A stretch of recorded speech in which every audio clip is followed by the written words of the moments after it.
The events of recent times, and in fact, the events of the past several millennia, have demonstrated the supreme importance of cultivating trustworthy individuals and trustworthy communities. Trustworthiness is the most important resource in a society. Legitimate trust is what allows a society to live in a peaceful way. And we've seen when we feel that we're in danger, when we feel afraid, that we tend to go down the road of control. We want to have control over others. We want the powerful in our society to take control over others. And in fact, we want them to take control over us. We've seen this, in an increased sense of control, top-down control. When things are difficult and we have to limit freedom because of what? Why would we do that? It's because we have, unfortunately, stopped putting a great deal of effort, stopped putting primary effort into trustworthiness, into making ourselves trustworthy, first and foremost, and then creating a society, a culture, an educational system that makes everyone trustworthy. It turns out that this is very difficult. It's difficult to train people to be trustworthy. It's very subtle. And so we tend to do something easier, and that is we accept that people are not very trustworthy, and so we have to make their decisions for them.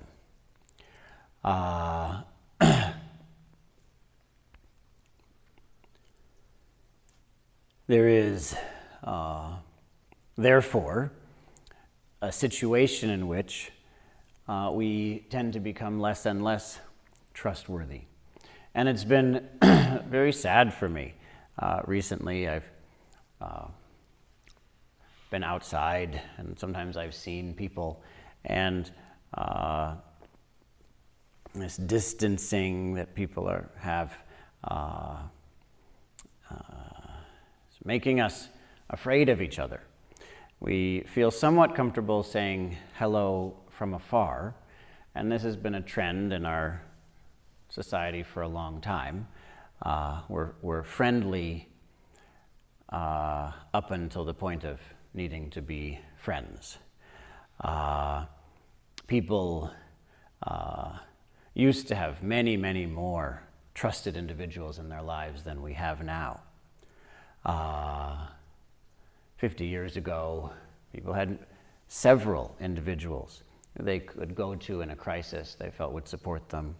Nowadays, it's far fewer, and for most people, it's no one at all in our society. It's very sad to see loneliness increasing, to see deep friendship decreasing, and being replaced with many shallow connections with people who don't know us and who are only comfortable with us at a distance.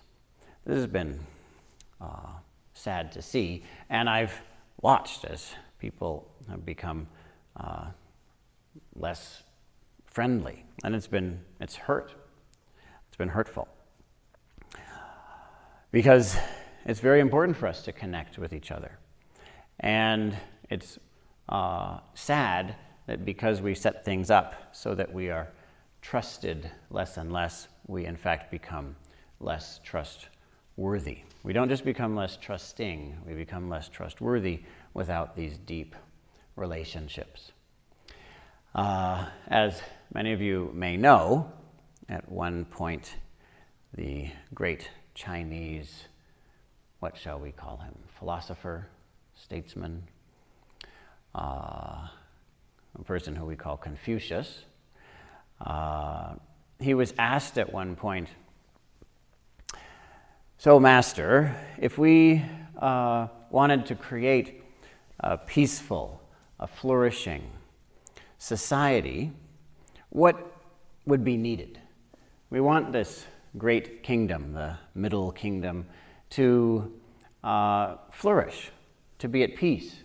What's needed so that our society can grow in a good way?" And he said, well, for a stable, peaceful, flourishing society, the three most important things are the military, you need a military, food, people have to eat, and trust, have to be good relationships. You need military, police force, something to keep order. You need food, you need people to be healthy, and you need trust. And his students asked him, well, what if you couldn't have all three? What if you had to just pick two? Which would you drop? And he said, well, of course, it's difficult to maintain a peaceful state without the military, but that's the one that you would have to let go of. You'd have to drop that one. And so then all you're left with is food and trust. And yet you could make do. And so they then said, well, what if you had to choose just one of those? What if you had to drop one of those too? Which one would you drop? And he said, well, of course, again, it's very difficult to run a society without food, but you'd have to let go of that also so that you'd have trust. But trust you need. Trust is essential. It's more important than food. So why would that be? Well, here we are in a situation right now where, because we, the people, have asked for it, have demanded it, and have been told by medical professionals that it's important, we have a certain amount of trust in certain institutions, in these large-scale institutions.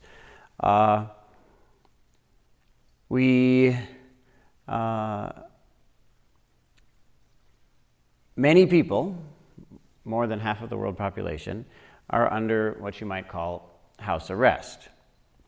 And that's being enforced by the military, by the police, this group of people paid to keep order through force of various kinds. In many places, if you go out too much, then you are fined and then imprisoned. This is something that we have. We have that. Because of the choices that we've made, because we're so afraid to die, we have made certain economic decisions, which it seems will result in the deaths, probably of hundreds of millions of people, more people than would have died if we had done nothing, will be killed by a reaction to this crisis. So many people will not have food. So we have a situation in which we have a military, we have food going to some people, but this military is used in certain ways due to a lack of trust that we have in each other. This food situation is quite problematic and urgent and not clear how we will resolve it, along with other important supplies for health. And what about trust? We don't have it, certainly not in each other as much as we would like, as much as we ought. We, over the centuries, have become more and more dependent, have placed more and more faith, more and more trust in these large corporations and the governments. The medical system, of course, is an interesting combination of these.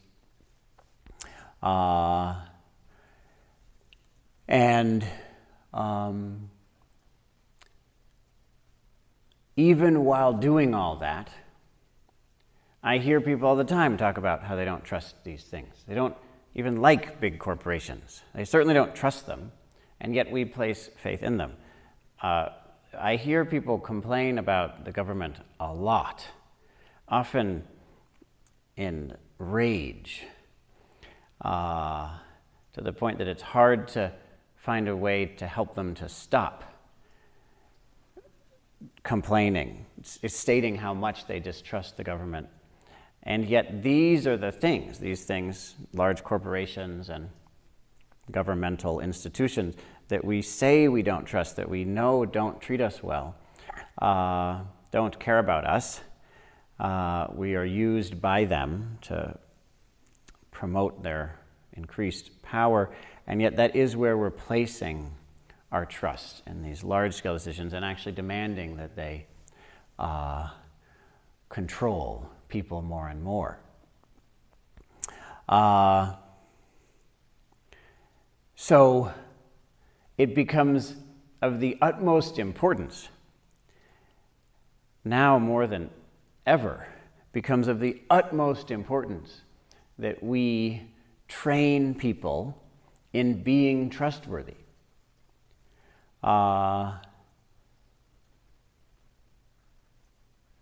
If actually, and it's interesting that Sweden has handled things very differently, and when asked why, well, there are two basic reasons that I have understood. One is that medical professionals, people who understand the medicine are in charge of their policies rather than medical bureaucrats, which is how every other country has handled it. So that's interesting. But even more deep than that, I think not nearly as substantial as that. That may be part of it, but I think far more significantly, the answer given is that the statement is made, we trust our people. We trust people to make good decisions. And because of that, the impacts, the very severe impacts of, for example, loneliness, which is a lethal condition that most countries are promoting right now, but it's very dangerous. Loneliness is more dangerous than,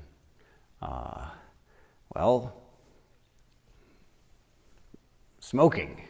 The estimate of how bad loneliness is for your health is that it's about as bad as smoking 16 cigarettes a day. So if you're lonely, that increases your risk of death, increases your likelihood of disease, the same amount as smoking 16 cigarettes a day. But beyond that, it's bad for you emotionally also. You're also suffering. If you're just smoking 16 cigarettes a day, at least you might also be happy. But if you're lonely, then you're miserable and you are likely to die young.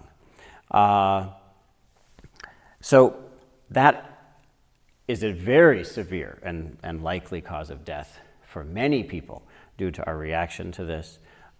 Sweden seems to be handling it differently. And why? Because of this statement. Well, we trust our people. How is it possible for us to increase trust? Well, Sweden, about 100 years ago, did put work into training young people to be contemplative, to be thoughtful, to be caring, and in fact, to be trustworthy. They have done the inner work required to be trustworthy. They did that with many people, and perhaps that's part of it. Maybe now Even generations later, we're still seeing the consequences of that. That might be part of it. In any case, I can say with certainty that it is possible to train people to become more trustworthy. Here, when we train trustworthiness, we train the three skills of wisdom, love, and power. Wisdom, love, and power. One of the biggest problems we have in our society is that, and in fact in the human world, is that those with power tend to have a harder time cultivating wisdom and love. Those with wisdom and love tend to have a hard time cultivating power. And so I hear people talk a lot about these powerful people who are selfish and use their power against others. And in fact, power corrupts. We say that. So we have a sense that powerful people are not to be trusted. On the other side, we see people who are wise and loving, and we have the sense, there is a sense that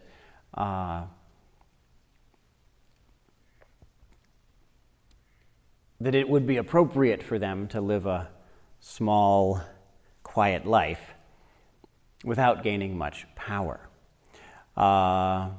Here, as we train people, we see that it's very difficult to train all of these three things together. We would like it if those who are wise, loving, were also powerful. We would like it if those who are powerful were also wise and loving. But this is, it's a challenge. The good news is that even though it's a challenge, and therefore requires a lot of work, it can be done. It's not impossible by any means. We can bring people to a point of experiencing deep love, seeing their place in the whole, seeing their particular spot in this vast web of life. It's possible to, having seen that, also see how one can function within that so that one's own gifts can be brought to it. If one sees one's place in the whole, then one experiences love. If one knows how to bring one's gifts to that whole, then one has power, appropriate power. But to do this, it's essential for us to gain wisdom, to see things as they truly are. And this wisdom is a matter of letting go, a matter of truly letting go of how we see things, letting go of, in particular, our thoughts, in particular, our ideas, our opinions. This is the practice of wisdom. Wisdom is a practice of letting go of our own perspectives, letting go of our own opinions, and to put it very broadly, letting go of whatever it is that we think and believe. Whatever that is, we let go of it. We can train these together, and as we train these together, then we're in a position to give a great offering to the world.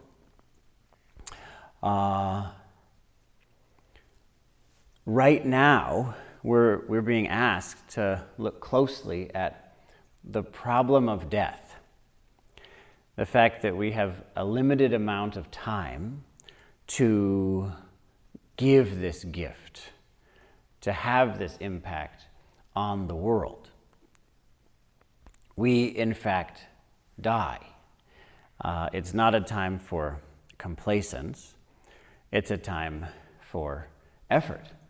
It's a time to push ourselves, to effortfully cut through the hindrances, the obstacles to wisdom, to our full embodiment of wisdom, love, and power. I was recently in communication with someone, and I was talking about how it is that this situation, this crisis, is a result of the human unwillingness to face death. There's the sense that human beings should just grow forever and have unlimited power. Human beings, for the past several thousand years, have gained more and more power, and in particular over the past few centuries, and in particular the past few decades, have gained enormous power over this planet. Enormous power. We have the ability to completely change this planet to our ends and to gather resources, killing billions, trillions of creatures in order to get what we want. We have enormous power. Our wisdom and our love have not also grown hundreds, thousands of times as our power has. It's essential for us to put effort, therefore, primarily into increasing our wisdom and love. This is a matter of being honest and also humble. And we see how hard that is for us. We thought we had sickness beat. Well, it's not right. We feel as offended in a way that what? We still get sick? It's not right. Who is to be blamed for this? And there's the sense that, in fact, we shouldn't even die, that death is a kind of injustice. I was speaking to someone and mentioned that this is about the human unwillingness to face death, the human unwillingness to die. Human beings don't want to die. And this is a big problem. This is a summary of the biggest problem on the planet. Human beings don't have the humility to die. And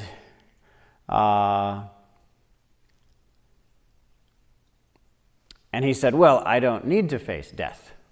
It's not important for me to face death because I'm not going to die. Scientists are going to solve the problem of death in my lifetime. So I won't die. So I don't have to worry about that. I can worry about other things. And so one point here is that this is not an informed position.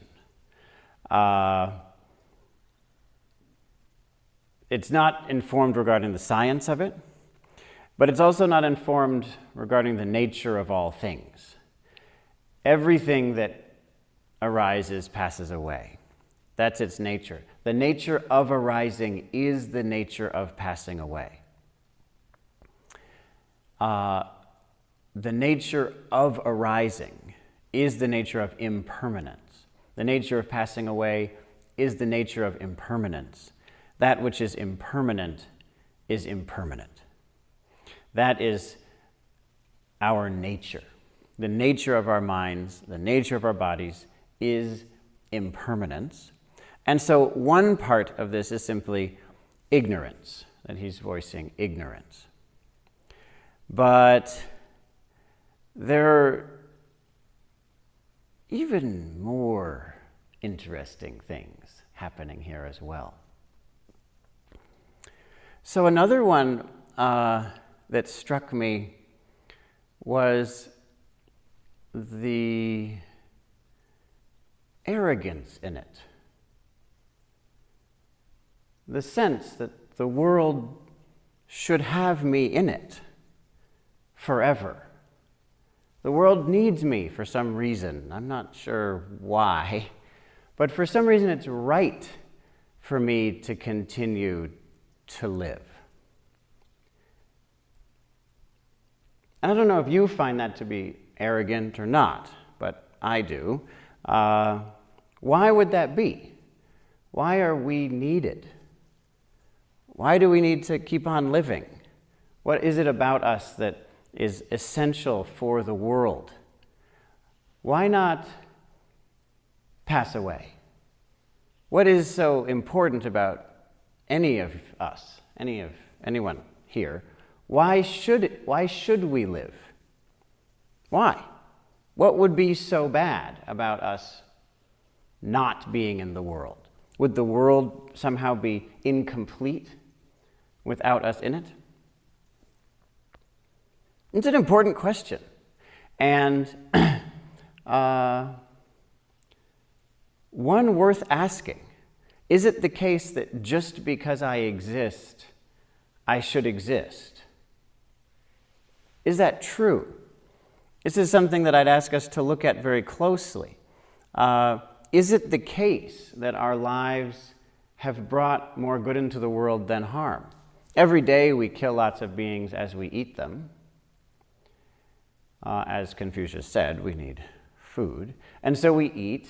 There's death. Is it the case that our lives are more important, more valuable than the lives of those beings we eat? Is that the case? It's important for us to look at this very closely. Is it somehow the case that we ought to exist in this world on and on? That that beings should always die so that I can not die? Is that the case? Is it the case that the space I take up should be taken up by me, not others? And when we look at it in this way, and in general, when we see an instance of this kind of arrogance, this kind of conceit, there's another thing underneath it that's even more powerful, and that is a sense of deep insecurity.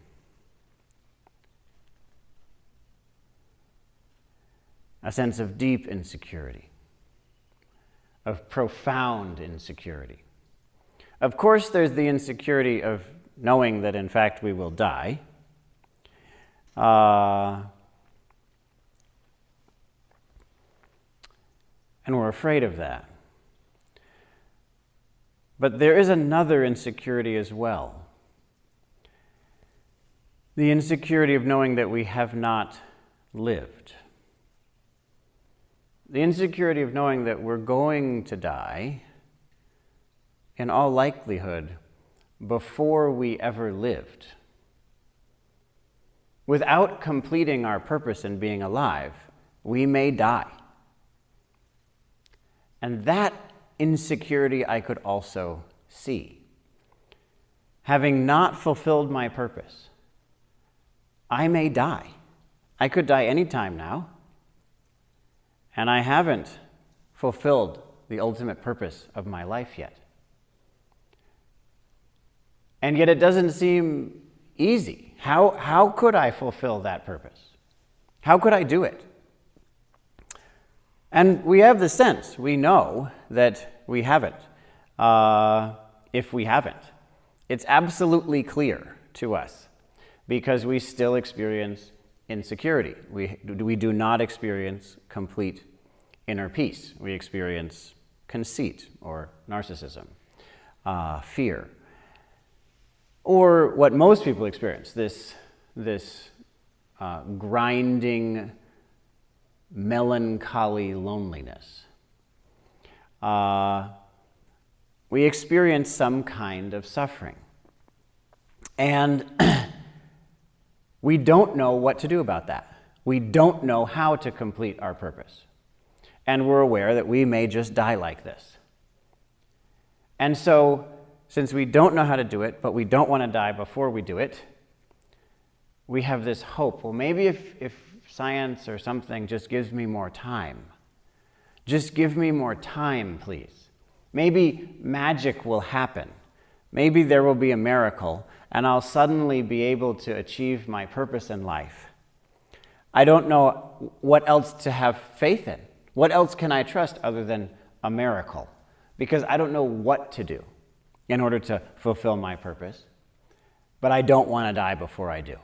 It's very important, the most important thing to me, that I not die before I have offered this gift to the world as a result of having completed my purpose. Because it does happen in that order. First, we fulfill our purpose, then we offer our gifts fully. It's also by attempting to offer our gifts to whatever extent we can that we end up fulfilling our purpose. So these work together, but in terms of fulfilling our purpose so that we can totally offer, that purpose is fulfilled and completed and finished in a moment, in an instant. So,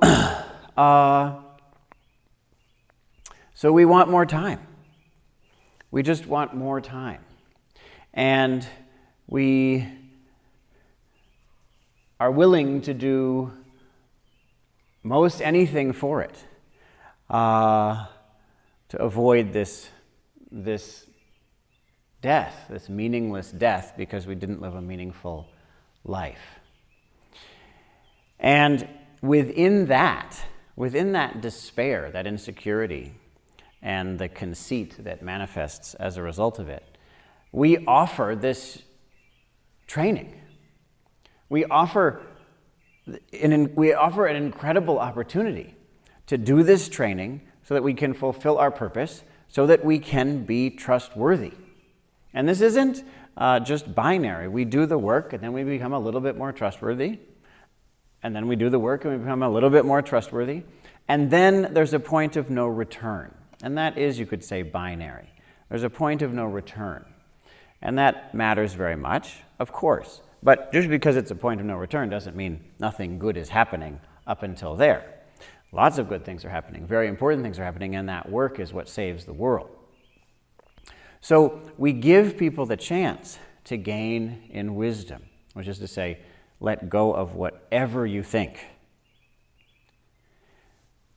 Gain in love, which is to say, understand your relationships to the whole. How is it that you fit in? And then also, we even ask people to understand power. How is it that I can make use of? How is it that I can navigate this whole in order to be of greatest benefit to all beings? So both how can I be used, but also how can I use? What is my place in it? And also, how do I move through it?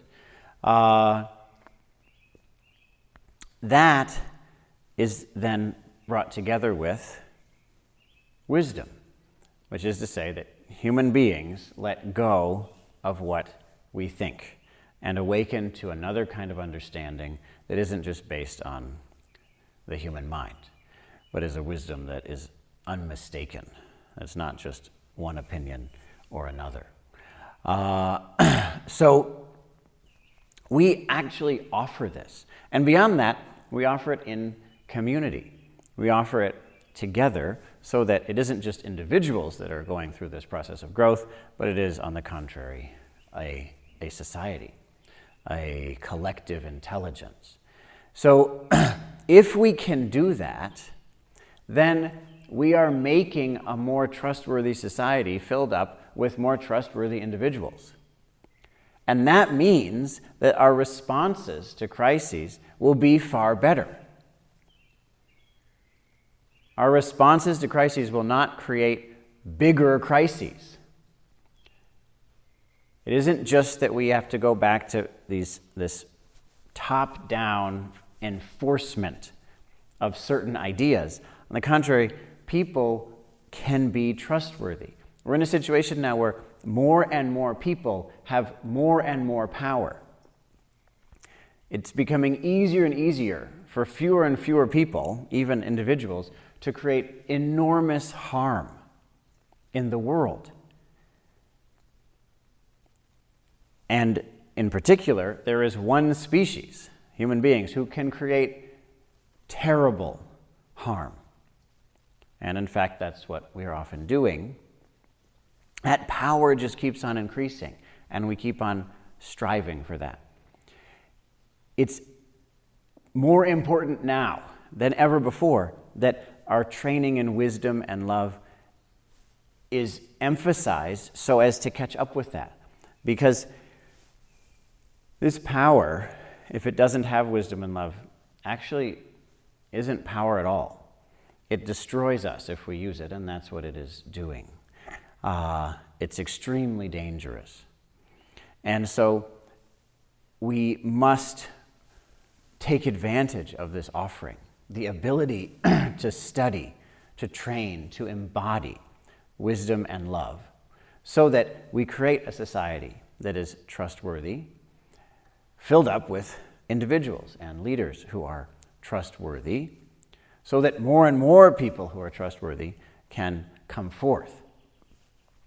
To the extent that we do that, our decision-making will improve, and it's possible that we can actually turn around the direction of our civilization so that we can actually solve these problems that we ourselves have created.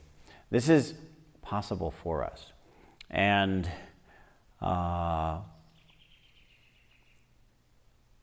I would ask, therefore, that we take action on it.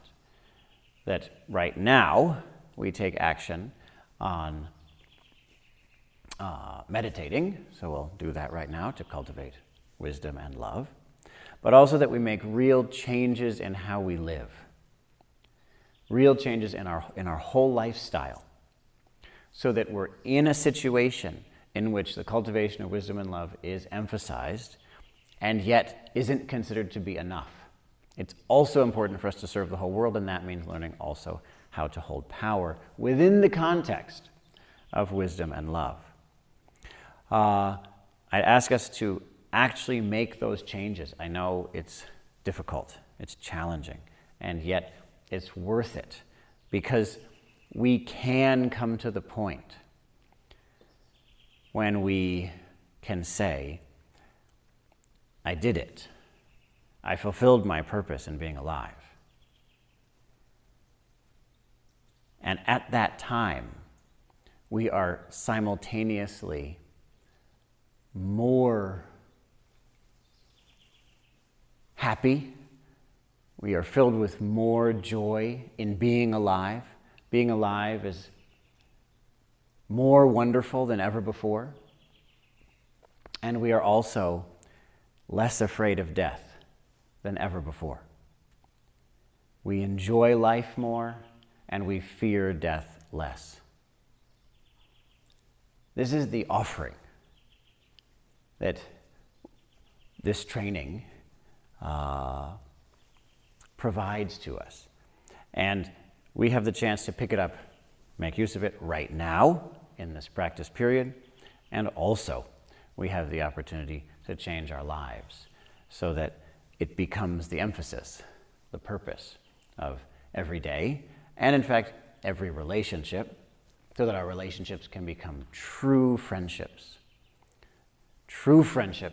that hold us and support us and nourish us in wisdom and love and power, that we can become unhindered in our trustworthy leadership in the world.